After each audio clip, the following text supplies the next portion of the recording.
itself pretty quickly here. So chapter 2, verse 12. So then, my beloved, just as you have always obeyed, not as in my presence only, but now much more in my absence, work out your own salvation with fear and trembling. For it is God who is at work in you both to desire and to work for his good pleasure. And that'll be enough for now. All right. So, what's the obvious challenge? Work out your salvation. That sounds so Lutheran, doesn't it? No, it does not. And it sounds like a huge challenge because right there it is in black and white in a letter from Paul. It's in the Bible. Work out your own salvation with fear and trembling, and to be obedient, not as in my presence only, but also in my absence. So do this. And it's a straight up command. And so if you only had this one verse in the Bible, if you only had Philippians 2:12, what would you conclude about salvation? Whose responsibility is it? It's yours. And this verse is crystal clear on that. So this is one of those times where you need to say, well, you got to read all of it together. Right. And so this is also another reminder of the huge danger of just going through the Bible looking for Bible verses to support your thinking. Or trying to just pull a Bible verse out and say, what does this mean? You can't do that. You have to read everything in context, and you've got to read a much bigger story and put the verse where it belongs into the bigger picture and say, oh, now I see what's going on here. And that's what we need to do with this verse. All right, now we'll get to the details of that here in just a minute. So Paul starts, so then. So what's this so then pointing back to? What have we just been talking about?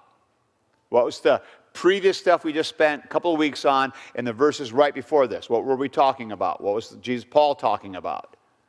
Anybody remember?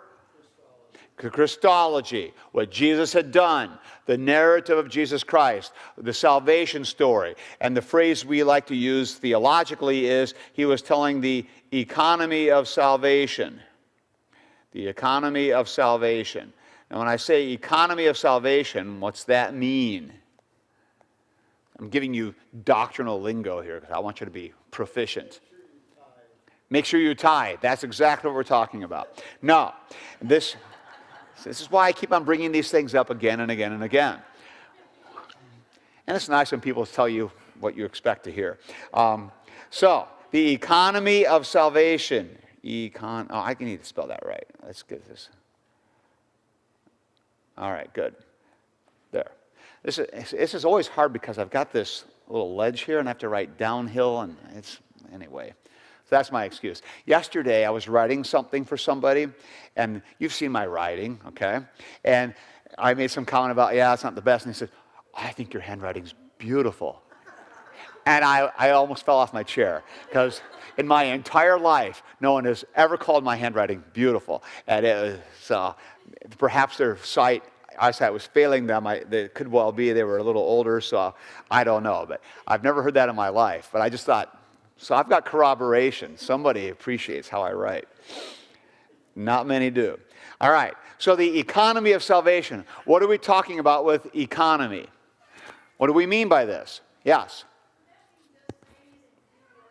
Saying it in a few words, or an economy of words. That usually means we want to do it in a tight, proficient way. That's a very good guess. This goes to a much deeper root of the word economy. Economy comes from the Greek word oikonomia. Oikonomia.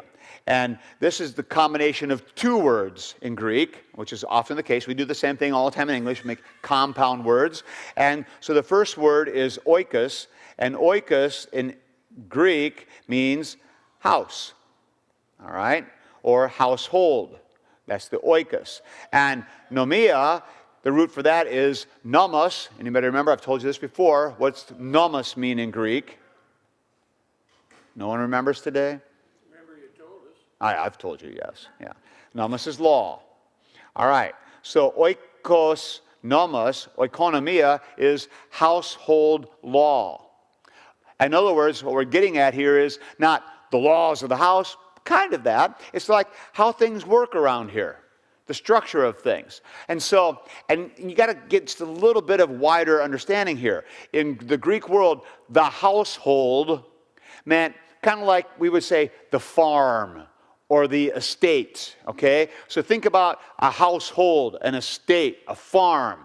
And is there a way of life around there? Sure, we plant the crops and we harvest the crops and we buy stuff and we buy a new tractor and we hire hands to come and work and they're doing stuff and we're doing all the things to keep this farm functioning. And we also are having ways of behavior. Who's responsible for this? You do that, I do this, and everybody's got their job. That's the oikonomia. It's the household laws. It's how things work around here. And even in a family, think about a family today, a mom and a dad and a couple of kids. Is there an oikonomia in that family? So who earns the money? Who takes care of the house? Who cooks the meals? Who does the grocery shopping? Who cleans the bathroom? Who makes their bed? Is there a way that we function? That's the oikonomia. It's the household rules. All right? Get that? So where do we get the word economy from that? Well, it's how things function. It's the overall structure of things in the household, and a household might be a nation, or it could be a state, or it could be a government, a community. It's just the way that things work. So you see, that's the real root of this word economy. It's how things work. It's a plan of operation, a blueprint, a flow chart, constitution and bylaws. All of that kind of has the sense of oikonomia. So, when I talk about the economy of salvation, what's that mean? It simply means the plan, the salvation, the overall structure of how God put this together, and how did God plan salvation to work. Well, that's a long story. He makes a promise to Adam, and then he repeats the promise to Abraham, and then he has Israel, and he has his chosen people. Then they get themselves stuck in Egypt, so he gets them out of Egypt, and then he promises to David, one of your own will sit on your throne. And how is this whole story? It's the whole Old Testament. That's the economy of salvation. And then where does it come to its head? In the story of Jesus and all that Jesus does and his perfect death and resurrection. All of that. And that's what was going on in Paul in Philippians 2 when he's saying, look what Jesus did. So Jesus is a key part, the central point of the whole economy of salvation. So when I use this phrase, the economy of salvation, what that should call to mind to you is, oh, the whole entire story of God saving his creation. That's what we're talking about. So does that make sense? And so, like I said, in theological doctrine speak, you run across the phrase economy of salvation. That's what it means. So I want you to know that's what it means. So when you start buying theological textbooks and reading them, like I know you're all going to do, you'll know what you're doing. All right, good. So then, in light of all that Christ has done, and that's that's the whole Jesus story. In light of all that Christ has done, and remembering that, and remember he told the Jesus story to remind the people how they should be living their lives. So then, and he's going to back his driving thing here, my beloved. He uses the phrase, my beloved, which is interesting because he uses this a fair amount in his letters. He does it in Corinth and he does it in Romans. And every time Paul says, my beloved, what comes next? Some explicit exhortation or command. And so, in other words, he's setting them up. I want you to know I care about you, my beloved. You're the people I care about. Now here's what I'm going to tell you to do. And he's getting ready to give them a boom, here it comes. And he's doing it in the context of this is who you are. So now, my beloved, just as you have always obeyed. That's a nice compliment. They have been obedient people. And he recognizes that. He remembers them when he was with them. They were obedient. They did the things they needed to do. So he says, not only as in my presence, and that would have been those months that he was there in Philippi living with them, but now much more in my absence. And remember, why is he absent now? Just remember our story here a little bit. Where is he now? He's in Rome. He's under house arrest. He's far away from them. Philippi's way up at the top of the Adriatic, and he's way down here in Italy. And so he's absent from them. So he says, you've always been obedient. And how does he know they're being obedient in his absence? He's heard the report. He's heard the report from those who have been there, who have coming and saying, this is what's going on. So he knows. So here's what I want you to do. Work out And that's a strong imperative in the Greek language. It's a present, middle, second plural imperative. Do this. And the present tense has always the sense of keep doing it. It's a way of being for you. This is not a one and done, like shut the door. That would have been an aorist imperative. This is a present imperative, which means keep on doing it. It's what you do. So this is a ongoing, this is how it is. It's not like I said, it's not like a dinner time, come to the table, okay, or wash your hands. This is a be kind. It's a always do this sort of a thing. So work out your salvation. Fascinating. So the command comes, do this. So what's he want them doing? Working out their salvation. What would that look like? Well, he seems to put it in the context of being obedient, so that their obedience is working out their salvation. And you're thinking, this is getting worse and worse and worse. Because now you're telling us being obedient, working out, that's what Paul's talking about? Yeah, I think that's exactly what he's talking about. I'm not going to solve this one for you by redefining, work out really doesn't mean work. No, it means exactly what it sounds like. Dig in, do the hard work, do what needs to be done. It's a strong word. And it means bring it about, accomplish it, make it happen. So working here is not so much of laboring for no purpose, but it's make it so. Bring it to pass. Do whatever it takes to make this happen. And that's the strong word here. Work out your salvation. Bring your salvation to its fruition. Do it. That's the command. So that's a strong word. And you're thinking, where's the gospel fit? Not a lot of gospel here yet. And that's the point. All right, let's fill in a few blanks then. So, in light of all that Christ has done for them, and remember that's the economy of salvation. So now you're learning your broader vocab here. So the economy of salvation. In light of that, Paul exhorts what? He exhorts obedience.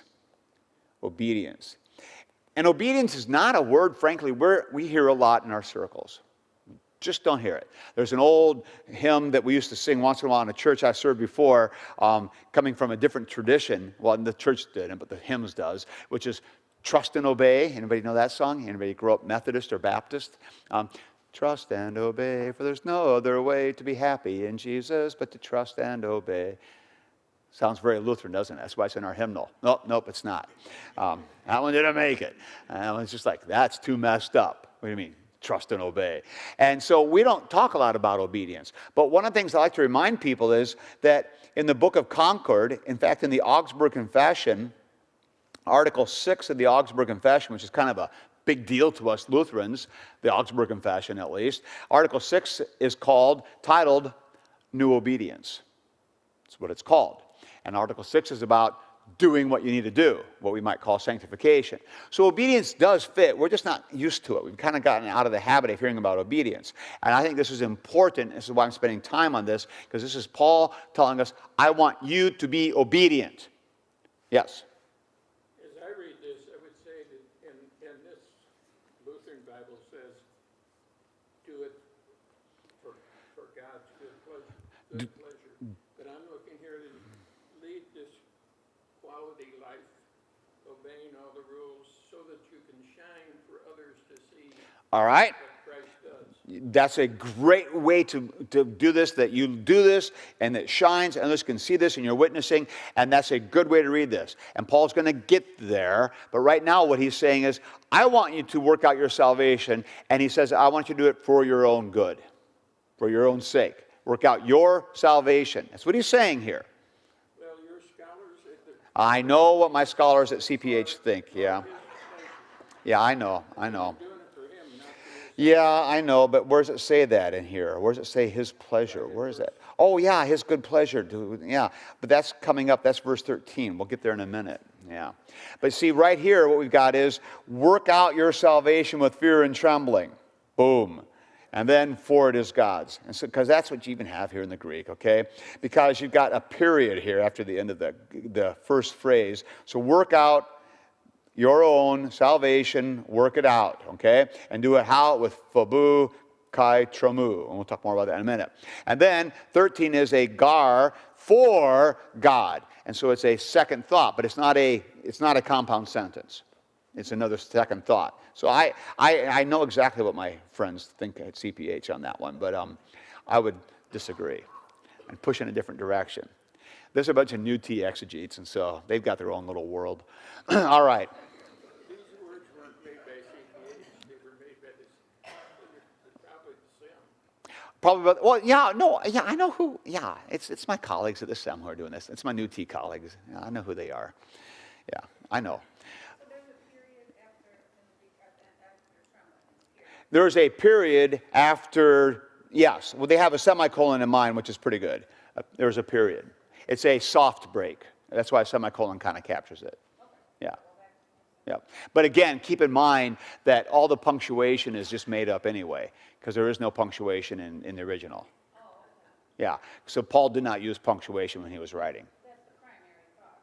Right. It's just, it's a complete thought. It's a verb and it's a complete thought. Boom, done. Then you have a new main verb in 13, so it's a separate main thought. And that's the best way to kind of figure things out when you're doing your Greek, is you're looking for main verbs that stand alone and not all these subordinate clauses, because Greek loves subordinate clauses and uses them a lot. And Paul uses them a lot. That's why sometimes in Paul, you'll go through a dozen verses without a main verb. It's just one verb, then subordinate clause again, again, again, again. And if you literally translate it, you could just get one big, long, messed up sentence. But that's kind of how they like to operate. So here, though, we've got two distinct, clean verbs. All right. Good? Yes. It almost seems like that there's to me, it seems like there's some tension in this, that if you don't really understand what Paul's talking about, this could kind of drift into works righteousness. If you don't know what Paul's talking about, it could go into works righteousness. Yes, it could. That's the obvious elephant here in the room, and it's sitting right here. This sounds like we're supposed to work out our own salvation, because that's what Paul says. And that's exactly what I want you to squirm with here a little bit this morning. I want you to twist on the hook a little bit. I want you to say, wait a minute, I haven't learned this. Right, I know. That's why I want you to hang there a little bit. And I don't want to fix it too quickly. I don't want to let you off the hook. I want you to twist there a little bit and think, wait a minute, I have to be obedient? You mean I have to work out my salvation with fear and with trembling? Wait. Christians don't fear anything. We're not afraid. That's not what Paul says. That's not what Paul says. And see, we get way too comfortable in our Christianity with, we get our little pat little phrases that we've memorized, and then we read the Bible and we just say, wow, that can't mean that. It's what it says. Let's figure out what to do with it. And let's not too quickly say, well, we've got to undo that somehow. Well, let's figure out what that verb really means. What does the verb really mean? Work it out.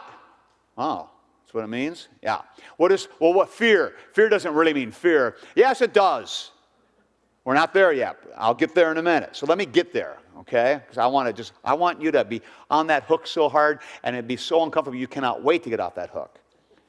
So that's what I want you to do. Just hang on this hook for a while. Twist a little bit and feel the bite of the hook and realize, wow, that's what Paul's saying. Work out your salvation. Be obedient. Being obedient sounds like stuff I've got to do. Right. That's the point.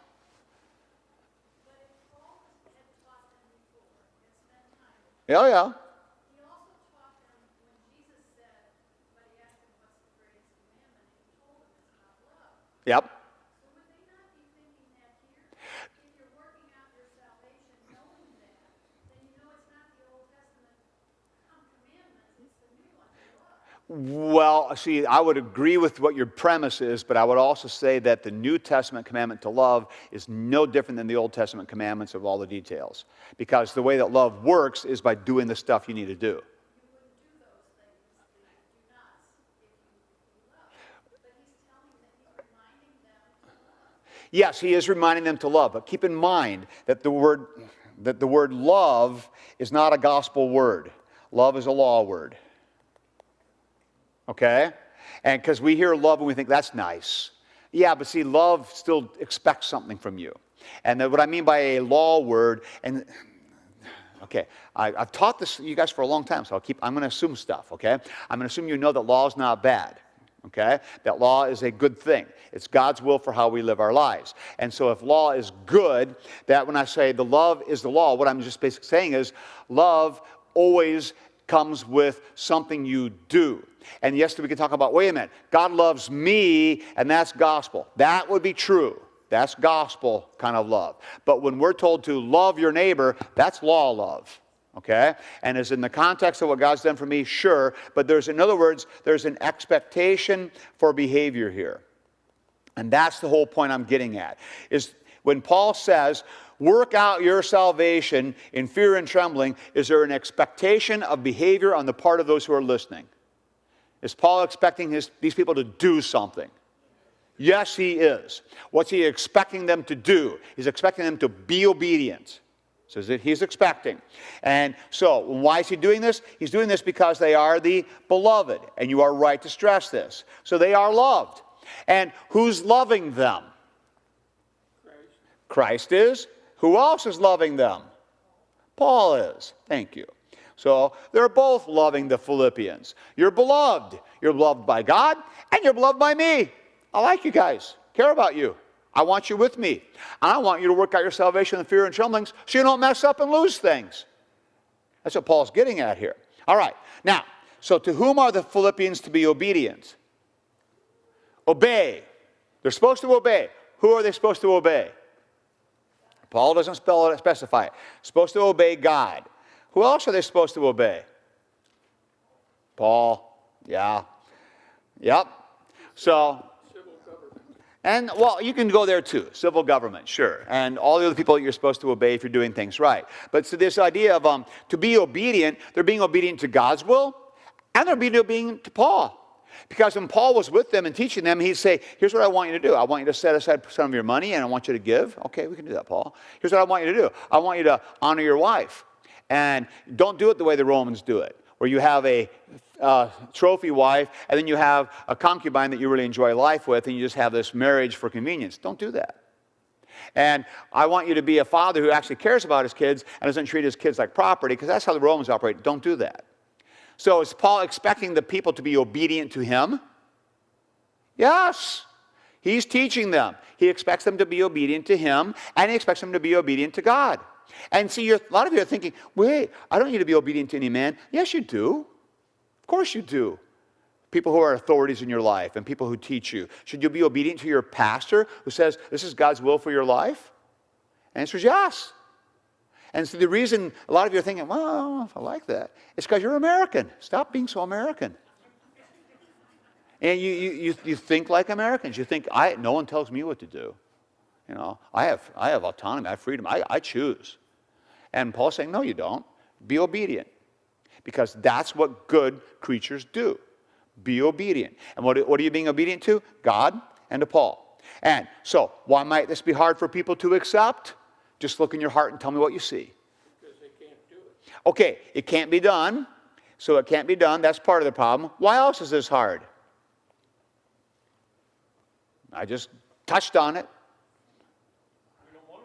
You don't want to be obedient. This gets against your autonomy. You don't want people telling you what to do. You want to do your own thing. And so we want to be our own gods. We like autonomy. And so autonomy, remember, literally means, back to nomos again, self-law. I am my own law. I decide. I make my own rules. Nobody tells me what to do. I'm a self-made man. I'm independent and free. I'm a free American. I've got rights. And so we don't want people telling us to do. We don't like this idea of being obedient. Obedient sounds servile. Obedient sounds like I'm not really in control. And we don't like any of that stuff. But that's exactly what Paul's getting at here. So being obedient. And then he says, with fear and trembling. And the Greek here is just marvelous, because we lose this in translation. But he says, meta, that should sound familiar, because meta means, it's just a preposition meaning with, all right? So meta, and I'll just read the Greek so you hear it, because the hearing is what's so cool about this. So he says, meta phabu kai tromu. And so you see there's a rhyme that comes through here. You got phabu kai tromu. And so in Greek, it just has a real nice rhythm to it. So maybe you're not thinking, I don't know, real good to me. But trust me, it's cool. So kai phabu. So meta phabu kai tromu. So Phabu tramu. You hear it's got a nice kind of rhythm to it. And so fear and trembling in English, well, fear and trembling doesn't sound sweet at all, but in Greek it sounds really cool. Phabu tramu, that's cool. So it's almost like a little nursery rhyme. Phabu tramu, and you know, fear and trembling, fear and trembling. And so Paul uses this phrase quite a bit as well. It pops up often. Why? Because it sounds nice. It's great sound. Phabu tramu, I like it. And so with fear and trembling. So fear here in Greek is phobos. So in English it would look like this. And what does that look like? Phobia. How about that? See, it's just, you learn a little Greek, you learn the whole vocabulary. And so phobos means fear, a phobia. So when you have acrophobia, a fear of heights, is that just a little passing, I have a respect for the mountain? What does it feel like when you have acrophobia? It feels like panic, like sweaty palms, like I don't want to fall off this cliff. And so it's not I have a respect for the cliff. No, you have a fear of it, all right? And so that's what phobos means. Phobos, or phobos if you prefer, but I'll do phobos because I think it's a short O. So a phobos means I'm terrified of that. That could kill me. I don't like snakes. I don't have a respect for them. I don't like them. I'm afraid of them. And I don't like bridges or whatever it is you don't like. It's not like I have a healthy respect for this. No, you're afraid of it. That's what phobos means. So when Paul says with fear and trembling, he does not mean with healthy respect. He means be afraid. And when he says tremble, what does that mean? If you're trembling, what does that mean? You're falling apart. You're afraid. Okay? This is losing control, afraid. This is you're starting to tremble, you're so afraid. And you can't even control it anymore. You can't keep it together. You're falling apart, you're so afraid. With that kind of fear and trembling. What? Christians are supposed to have fear and trembling? And Paul says, yes. Work out your salvation with fear and trembling. What are you supposed to be afraid of? Failure. That's a good one. Failure to do his word. Yes. And if you fail to do his word, what should you be afraid of? God's wrath. What's God's wrath look like? What should you be afraid of? Damnation. Thank you for saying it. You should be afraid of hell. That's exactly right. So I'm not afraid of Satan. I'm afraid of hell, but who sends me to hell? God's wrath does. So should you be afraid of God? And the answer is yes. There is a healthy fear of God that always attends the life of a human being. Because you're a creature, and God is your creator. He holds all control over you, and he expects creatures to be obedient. And if you're not being obedient to God and his will, what should you expect from God? His wrath. Should that scare the heck out of you? Scare the literal hell out of you? Yes, because it's a real thing. And Paul doesn't discount it, you see. That's what I want you to not to miss here. So when Paul says, so my beloved brother, my beloved, as you did in my presence, so much now in my absence, work out, keep on working out your own salvation with fear and trembling. There's a heavy dose of reality going on here. You've got a lot at stake. And so if you don't take seriously working out your salvation, you just might end up in hell. That'd be a bad thing, wouldn't it? Should that get your attention? Paul hopes so. I hope so. This is serious stuff we're talking about here. So quit thinking around like it doesn't matter. This is serious stuff. That's the point. And that's why I'm just pounding on this, and I don't want you to get off the hook too quickly here. And like I said, it's uncomfortable, but we've got to deal with this. All right, so fear and trembling is almost a new idiom for virtuous submission. And that's what really comes through here, because Paul uses this idea, fear and trembling, in a few other places, and it always has a sense of being submissive to the one who is over you. And so think about fear and trembling. Think about your puppy that you're scolding for going to the bathroom where he's not supposed to, messing up the carpet. And you're letting that dog have it. And how does the dog respond? Fear and trembling. Phabu kai tramu. Literally shaking sometimes. If you get stern enough, some of you don't get stern enough, you feel bad for the poor dog and you back off. But see, you don't. Fear and trembling. Submission. So the submission to the authority. So what's the obvious big problem with this whole section? It sounds exactly like works righteousness. And yes, it does. It reeks of works righteousness. And Paul doesn't give any break out of this. And then, though, the answer is, of course, as we've been getting at here, verse 13. So what does Paul say? For, gar, tying it together, for it is God who is at work in you, both to desire and to work for his good pleasure. Now, this is so cool. So I want to look at the Greek here because I'm intrigued because of what you read from the study Bible. So, for it is God who is the one, energon, and this we get the word energon. What word do we get from there? Energy. So, energy, power to do something, that's exactly the word here. So the one energon, the one working, energizing, empowering, he's the one empowering this, and he's working en human, in all of you, this is a plural, and to thelein, which is thelo is to desire, to want something, and then energein, there it is again, to work, so to have energy, huper tes eudokias, according to his good pleasure.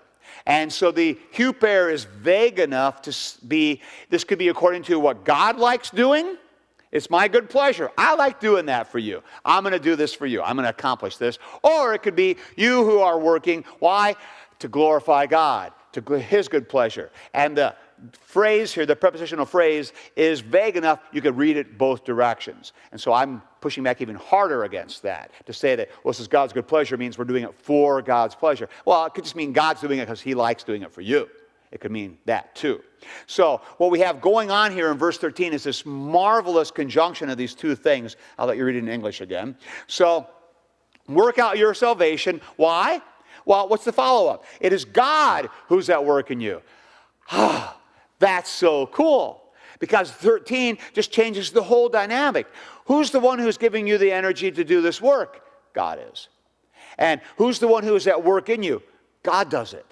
And he makes it happen. And he puts in you the desire to do what God wants. And he puts in you the ability to do what he wants. He does it all. And he's doing it because he loves to do that. It's his good pleasure. He is on your side.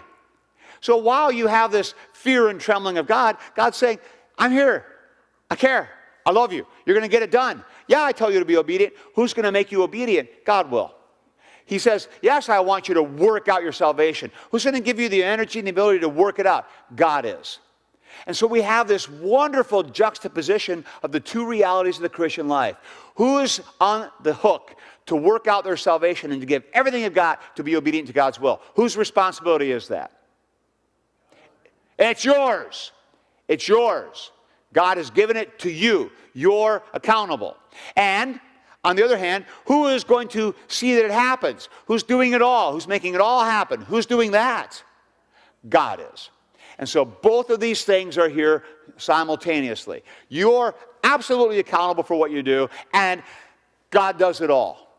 So, should you take seriously working to be obedient in your life and working to knock off bad habits and working to become more what God wants you to do? Is that your sacred responsibility to do that work? Absolutely. To want to do it, and you should be working at it. Will you accomplish it? You're always going to fall short. We know that. But you're going to keep working at it. You're going to keep working at it. You're going to keep working at it until the day you don't breathe anymore. And you're always going to have something to work on. Because whoever arrives at the plateau where they need to be? No one. And you're right. So we're always working at this. And yet, while you're striving and working, what do you know the whole time while you're doing all this? God's at work in me. God's doing it. And this is why Christians are so difficult to compliment. Because you tell a Christian, good work on doing that, and what will the Christian respond with? Oh, it wasn't me, it was just God working in me. And is that true? Yes, it's true. Is it also true that he worked hard and did that thing? That's true too. That they're both there. And so we need to recognize there's a both and thing going on here. And the reason I'm stressing this so much is because in our Lutheran heritage, we love the verse 13 part. We're not so crazy about the verse 12 part. Okay? So we're all over. It's all God. It's all God. Cool. But wait a minute. What about the verse 12? Work out your salvation with fear and trembling. Does Paul mean that? Yes, he does. He's not just saying it. I don't really mean it. Fingers crossed behind my back. God's really doing it. I'm just saying this. No, he means it. He wants his Philippians to be sober, serious, chasing obedience, because salvation's on the line. But he also wants them to know, hey, it's going to be fine. You're going to do this. It's going to be great, because God's the one who's at work in you, and he's going to accomplish this all for you. It's going to be awesome. That's what's going on here. Does this correlate to the Augsburg Confession regarding free will, you're saying? Go ahead. I don't know if Yes, well, the short answer is yes, it does. Because free... the Augsburg supports this. The Augsburg, well, of course it does. I'm teaching it. I mean, does the Augsburg Confession support what I'm teaching? Always. Always. I support the Augsburg Confession. I'll do it that way. So, in other words, when the Augsburg Confession teaches about free will, it says that you have no free will when it comes to the things of salvation. That's exactly right. God makes the choice. God accomplishes it. God does it all. And yet, it turns right around and says, and yet you are accountable and responsible for the choices you make or the things you do or don't do, which, of course, logically does not add up and doesn't make any sense. How can I be accountable if God has to do it all? Don't try to solve it. That's the Augsburg Confession. So the Augsburg Confession is crystal clear. God does it all, and he holds you accountable for doing what you do. Well, that's not right. It doesn't matter if it's right. That's how it works. Exactly. Don't try to figure it out. Just believe it. It leaves open the option of rejection. It absolutely leaves open the option of rejection because, you see, and that's the reality in all this. Can any one of you today make a mess of your salvation and walk away from what God gives you? And the answer is yes. We don't believe in once saved, always saved. I'm in, I did it, and everything's cool now. No, you can screw it up at any time. You can walk away from the gift. You can reject what God gives. And that's why Paul says, don't mess it up. And how do you make sure you don't mess it up? By worrying incessantly about messing it up? No. How do you make sure you don't mess it up? Be obedient. Do what I told you to do. Live your life the way you should, and you're going to be fine. God's going to take care of it. Just make sure you're walking the way you need to walk. And if you start not walking the way God wants you to walk, should you be fear and trembling? Yeah. Yeah. For real. And listening to this, almost seems like there's a movement with, I'll just say, some churches where they're picking and choosing between God and Paul as far as obedience. I would agree. It almost seems like the doctrine is almost demonic. That this autonomous movement that I'll say invaded Christianity. Yes. Taking a hold to it. Because now Paul was misogynist, he didn't mean what he said. You need to trust him. It's almost like they're pitting Christ putting Christ and God against the apostles. No. You're saying it very well, and you're right. That this sense that Paul is a misogynist, Paul's a homophobe, and we got this, Paul's just hung up on stuff. We got to get rid of Paul because Jesus just loves everybody, and that's what we need is the Jesus thing. And you can't play Paul against Jesus. It doesn't work that way because Paul is Christ's spokesman, and Paul is teaching what Jesus taught. And frankly, if you read Jesus' stuff in the Gospels, he's just as hard-nosed as Paul, if not worse. And so, you can't play that game. But you're right, people want to play that game, and they're usually playing that because they love their autonomy, and they want to have their freedom to do what they want to do, and you're right. The autonomous, self-made, self-standing person has become God in America, and a lot of churches are trying to find a room for that thinking in their church, and it has no place in the church. I agree. All right. Good, we all clear now, and we got this solved and settled. So should you be afraid and go home with fear and trembling, working out your salvation? Good, you got that. And should you be absolutely confident and at peace, knowing that God is the one who's accomplished it all, and you have his grace and forgiveness for every failure? Should you have that as well? Yes, good. All right, we're all set. So, should Christians be feeling guilty and concerned and anxious a lot of the time? Yes. And should Christians be absolutely carefree and have no concern about anything because everything's cool? Yes. See, it's both things. And so when people say, you Lutherans are really hung up on guilt, you love guilt too much, I'm thinking, you bet we do. I love guilt. I'm a big guilt guy. Guilt's awesome because guilt drives you to Christ. And should we be trying to create guilt in people? Oh, yeah. Oh, yeah. And do Lutherans feel guilty a lot of the time? You bet we do. Is that a bad thing? Nope, it's a great thing. Because it's exactly the reality. And people often say, you Lutherans, you're just so licentious. You don't worry about anything. You act like nothing matters because God takes care of it all. I think you bet we do. That's exactly right. So which one is it? And the answer is it is absolutely both up and down. And don't apologize or get embarrassed for either one. You hold them together and say, that's the core of Christianity. That's what drives it. So basically, we're walking contradictions. We are walking contradictions. We're okay. And we're okay with it. We embrace it because that's exactly the core of the Christian life. That's right. So you could say verses 12 and 13 are the proper relationship with God in a nutshell. They are exactly. And that's why Philippians 2, 12, and 13 is one of the most choice sections of all the Bible. And it's just right there because you got the whole thing. Boom. It's all on you, man. And then it's all God. And so which one is it?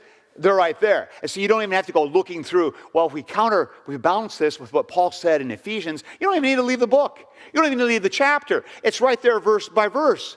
So is this a deliberate move on Paul's part to look contradictory? Absolutely. It's the whole point. So you see, you think I'm making this up and kind of a weird push. No, Paul's doing it. Paul's making this move. You got verse 12, verse 13, boom, right next to each other. It's Paul's business. And so Lutherans are absolutely the most faithful Pauline epistle people around. And that's why Paul's a Lutheran. There's just no doubt about it. No doubt about it. All right. Good? All right. Let's move on. 14. Do all things without complaining or arguments. That's enough right there. Do all things. Oh, wait a minute. I forgot one other thing up here. So I'm not going to even get to this verse after all because this is really important. This up here. He says, work out your own salvation. Here's the fascinating thing. And this is a blank on your page. Your own, in Greek, is plural. So what's that mean? He's saying, work out the salvation of all of you. What's the implication of that? It's not, love your neighbor. See, this is not a me and Jesus, I'm going to work out my salvation. No. Whose salvation is getting worked out? The whole community's. They're all responsible for each other. And so, Larry the jailer and Phoebe and whoever else we have here, all these gals and these guys together in Philippi, who's responsible for each other? All of them are responsible for each other. So the jailer, we got to keep him on track. And so, they're not being so obedient anymore. Whose problem is that? It's the whole community's problem. They can't say, well, yeah, he's making his choice. Well, sorry. No, they grieve because we're not working out our salvation the way we should. So, are you responsible for your neighbor's salvation? Answer is yes. Well, no, I'm not responsible for his faith. Yes, you are. That's what Paul says. We're all in this together. And so, this puts a whole new context on this idea of church discipline and why we, worry about people when they don't come to church anymore. Whose problem is that? Oh, it's the pastor's problem. Oh, it's the elder's problem. No, whose problem is it? It's the whole community's problem. We all have a stake in this. So somebody's not coming to church anymore, it's your problem. You're not working out your salvation with fear and trembling if you're not worrying about them and trying to get them back. It's all of our business. That's what Paul's getting at here. And so it's a huge point. So the exhortation is plural. Work out your salvation. Work out is an imperative plural. All of you do this. And for your salvation, in the word tone is a very strong pronoun. Get it there yet? It's a very strong pronoun, which means your salvation. Paul's calling attention to it. He could have just let it as implicit, but he calls attention to it. This is your salvation. Work out all of your salvation. And it's so easy. He could have done it in a singular. Work out your salvation, each single one of you. Work out each of your single salvations. It's not what he does. It's a corporate, collective salvation we're working out. We're all in this together. So how big a deal is catechesis of the kids in the congregation? How much should you care about our kids getting catechized well? A lot. You bet. Because those kids' salvation is part of your responsibility. And people who are getting a little sloppy in their church attendance and kind of wandering away, should that concern you? You bet it should. We're all in this together. See, this is this concept of being a community, the church together. It's huge for Paul. Comes through again and again and again. All right, there, now I did it. Now I got 2 minutes, so I can get started after all. Do all things without complaining or arguments. These are great words. And the Greek here, again, you just kind of lose this in English, but it's really nice. So let me read the Greek here for you. Panta poieta chorus gongosomon kai dialogismon. And what's cool is this word is, so all things, poete, do, guess what? Plural imperative, again, do all things. Chorus is without, never doing it. And then we have this gongusmon. And gongusmon is complain. And dialogismon is to argue. But they're a little more nuanced than this. Because logismo is to logically rationalize things. And dia is back and forth. So this is the word for argument, or a discourse, a back and forth kind of sorting things out. And so don't do that. And then gongusmon literally is meaning grumble, grumbling. And I'm convinced this is an onomatopoeia. You guys know that word? This is one of those great crossword words. So onomatopoeia, what's it mean? Words that say what they sound like, okay? And that's a Greek root too. Because onomatopoeia, onomos is the word for name, and poeia is to do, and so it does what the name sounds. So the example in English would be ding. The bell was dinging. What does ding sound like? It sounds like a bell dinging, right? Or boom. We say, I heard a big boom. What does boom sound like? It sounds like a boom, all right? And so the word we use sounds like it is. You get it? All right? Or tinkle, okay, kind of sounds, it's an onomatopoeia. And so tinkling, shattering, there's that onomatopoeia sense to this. And some words clearly, ding, boom, onomatopoeia. And so gongusmon, I think, is an onomatopoeia, and a lot of scholars do as well. So in other words, we have a word that sounds like it. Grumble, grumble, grumble, grumble, gonga, gonga, gonga, gongusmon. You see, it sounds like it. And that's what we have going here. It's an onomatopoeia word, and it's the sense of grumble. Now, this is great because we hear the word without complaining. We think, oh, I shouldn't complain. It's more than this. This is just this kind of low grumble dissatisfaction. Grumbling, okay? The not happy about it. So when God says, be obedient. And what, for my neighbor too? It's a gongusmon. It's the low grumble. You don't want to deal with it. That's what's going on here. All right, we'll pick this up more next week. Think about your grumbling all week, and we'll unpack that more next week. Let's close with prayer. Lord God, we thank you that you do everything for us. You create us, claim us, call us by name, make us your own through baptism, and guide us and direct us. You give us all we need. All of our energy, all of our power is from you. Help us to live in that reality and take seriously our responsibility to be faithful and to be obedient people following your ways. We pray it in Christ. Amen. Blessings on your week, guys.